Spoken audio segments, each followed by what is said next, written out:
Ამ ფარულ ჩანაწერებში ნარკოტიკების საკონტროლო შესყიდვაა ასახული, რომელიც სამართალდამცველებმა მოსამართლის განჩინების საფუძველზე მოახდინეს. მთელი ქვეყნის მასშტაბით ჩატარებული სპეცოპერაციის შედეგად შინაგან საქმეთა სამინისტროს თანამშრომლებმა ორგანიზებულ დანაშაულში ჩართული 97 პირი დააკავეს. მათგან 91 ნარკორეალიზაციასა და ნარკოდანაშაულებრივ სქემაში მონაწილეობდა. ამოღებულია განსაკუთრებით დიდი ოდენობით ნარკოტიკული საშუალებები და სავარაუდოდ მათი რეალიზაციიდან მიღებული თანხაც.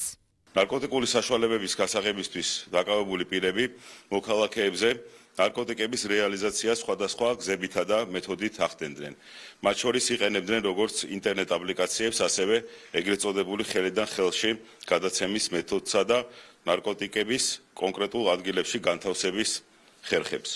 ჩვენმა თანამშრომლებმა ნარკორეალიზატორების გამოვლენის მიზნით რამდენჯერმე განახორციელეს ნარკოტიკების საკონტროლო შესყიდვა და აღნიშნული შესყიდვების ფარული აუდიო-ვიდეო ჩაწერა, რითაც დაკავებული პირების დანაშაულებრივი ქმედება დასტურდება. საპოლიციო ღონისძიებების შედეგად დაკავებულების საცხოვრებელი სახლების, დამხმარე სათავსოებისა და ავტომანქანების ჩხრეკისას სამართალდამცველებმა ნივთმტკიცებად ათეულობით ცეცხლსასროლი იარაღი და ხელყუმბარები ამოიღეს. დაკავებულები არიან როგორც საქართველოს, ისე უცხო ქვეყნის მოქალაქეები. მათ შორის ერთი ლატვიელია. ის საქართველოში 9 კილოგრამზე მეტი კოკაინის შემოტანას ცდილობდა.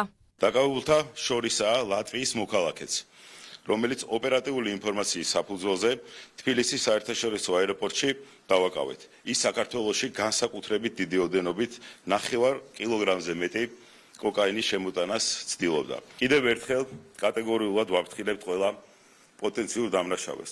აღმოჩნდებიან ჩვენს სამიზნე ჯგუფებში, რადგან ჩვენთვის არ არსებობს არგუმენტი, რომელიც დამნაშავეს საშელისგან დაიხსნის. ხოლო საზოგადოებას კი საქართველოს ხელისუფლებისა და სამართალდამცავების სახელით ვპირდებით, რომ ჩვენი ქვეყანა იქნება მსოფლიოში ერთ-ერთი ყველაზე წარმატებული დანაშაულთან ბრძოლის შედეგებით.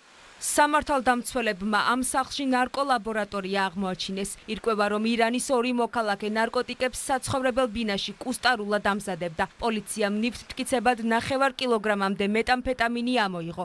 დაკავებულია ლიბანის 1 მოქალაქეც. მისი ოჯახის წევრები დეტალებზე არ საუბრობენ.